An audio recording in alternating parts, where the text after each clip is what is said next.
Welcome to the first edition of In the Artist's Words, here live from the William Campbell Contemporary Art Gallery and Space. The first guest in this first of this series is Richard Thompson, the artist. Nice to be here. Thank you very much for being with us. This is your latest output and outpouring of works. Selected paintings from the last 3 or 4 years. Wonderful, wonderful. It is called New Landscapes, Prairies and Horizons. Right. What is the origin of that name? In 2004, 2005, my wife Kimberly and I were spending time in Oregon on senior family issues. And we came to a point very early 2006 when I had to return to New York and she was going to stay in Oregon. So it ended up that in 2006, I made 3 cross-country driving trips, back and forth from Oregon to New York, back and forth. And so I spent a lot of time just in my pickup truck driving from across the whole vast Midwestern area. I took several routes when I did it. And what happened was that vast landscape that I had been through many times before suddenly got clearer for me. As a painter, I began to see ways to paint that landscape. You know, it wasn't just a great background of gray and green and blue, and it suddenly began to take on some form to me visually. And I had a little notepad on one of those trips next to me on the passenger seat. And I started to make little drawings. I'm driving along, I'd be making little drawings with my right hand. And what came out of that were a lot of structural considerations for how to handle that landscape and how to express that landscape. And obviously one of the things that became very important was the horizon line. And let's use this first work as an example. This is called Prairie. This painting is from Prairie number 7. This Prairie number 7, and there's 13 prairies altogether now. And each one of them, what I wanted to do is to capture the idea of a horizon line in the piece, a very clear, very articulate horizon line. But it's very abstract in that way. In this painting and the other prairie painting, it's actually 2 canvases put together so that the line is actualized in the painting. It really bisects it, doesn't it? Yeah, above and below, that which is above, that which is below. I didn't want to be bound to that in terms of the images, so I played around a lot with, in this one you could see the sky is, in a sense, in the lower panel. The top is a more abstract version of a sky, but nonetheless it gives that sense of a vast horizon line stretching out right to left and different events coming into focus, in a sense, in different paces at different times. You catch a glimpse of a little house and some mountains over there, and then maybe up in here it's where I was daydreaming or something of that way. But some way to capture that whole event in one painting. And there are 2 of the Prairie series in here, both of which have that very strong horizon line that divides the painting into an above space and a below space. Let's move on to the next work. We're back again with Richard Thompson, and the second work that we're going to look at is called Horizon Prairie Fields number 9.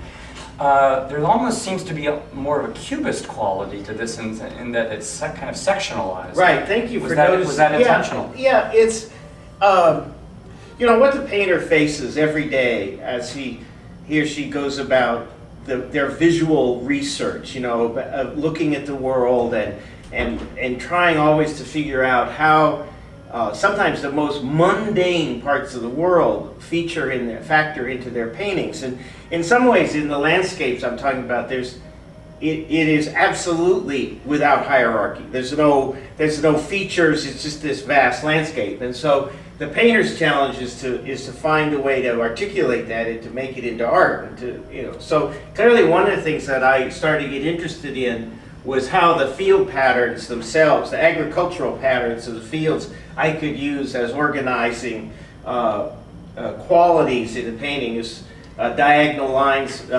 in a sense mimicking the way that the field lines are, and then mimicking the way that the fields in the landscape butt up against one another. You have those parts of the landscape that are tilled and shaped made geometric by the field patterns, and then other parts that are still the wild bits that work in. And so in assembling these paintings and creating the compositions, I was able to use those two factors and bounce off one another, and then using the buildings, as it were, again, as abstract compositional moments. I think the painter always has to, that's such a challenge, is transforming what some might call the mundane or the quotidian, that which is common in every day, and yet how that becomes art is a challenge for the artist. And that was one of the main features in these works, is to use all of these elements in a way that are so,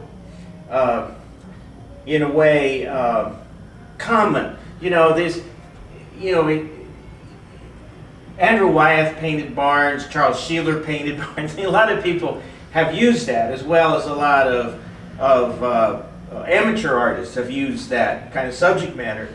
But it's there for all of us to use, and I was trying to bring fresh perspective on some of that for myself. And that the Cubist aspects were certainly not exactly intended in a way, but if you go back and look at much of the American art, same landscapes done by the American regionalists in the 30s, you find that they were using some of these same techniques, some of the same compositional approaches to make their paintings fresh and modern at the same time. It is very reminiscent from that school. Thank you. Richard, this work in particular called Horizon, Red Vessel, and Pine, what I'm struck most of all from this work is the pungency of that red color. It's kind of like your version of Titian red. Thank you. Is that something that you were sort of going after? It's a big heart shape. Is that, yes, no, it's very heartfelt. What is it about, are there certain colors from your palette that you wanted to explore this time around? You know, I think what it was, again, refer back briefly to the prairie paintings, that I thought of those big prairies that we just spoke about as being seen out of the corner of your eye from a car window. You know, when you're driving down the road, you see something and all of a sudden it catches your attention. And with this painting and with another one in this show, I was thinking about it somewhat from the other point of view, from the window out. Look, you know, you see these houses beside the road oftentimes, something catches your eye, and you realize it's some feature they have in a window, maybe a piece of ceramic, or there's just something about, you know, a gray house, and all of a sudden there'll be a pop of color associated with that. And so in this painting, this is thinking about looking out into the landscape, looking out through a window, and so this moment standing out in that window. Wonderful. So Richard, the name of this work is Blue Window. And right. what I notice about a lot of these works, and I wonder if this was done on purpose, undoubtedly it was, and that is that there's a real two-dimensional quality to a lot of them. And I mean that as a compliment in the sense that, I mean, it's very, now were you striving for that, or am I missing something? No, I love that flatness. I love the interplay of the flat two-dimensional shapes, one back against the other. The suggestions of space in these paintings, fairly shallow, I think, which is fine with me. I really like the interplay. So again, painting like this, I'm considering both the window as both looking out, and so the two different landscapes. One, in this case, looking out, just having the blue of the flat blue of maybe the sky, and then another landscape here over to the side. You know, I was thinking there was, I can't remember the name of the artist now. Bill and I talked about him recently.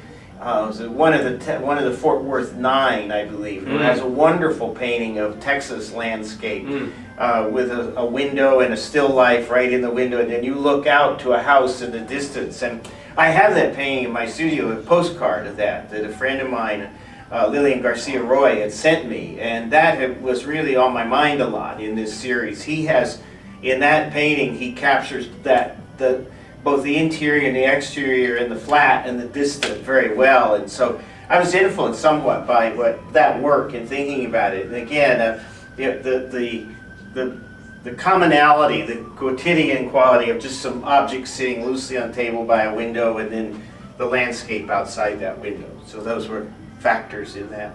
So, well, it's very, very affecting. Thank you very much. Richard. Thank you very much. Thank you for asking. Thank you. Thank you.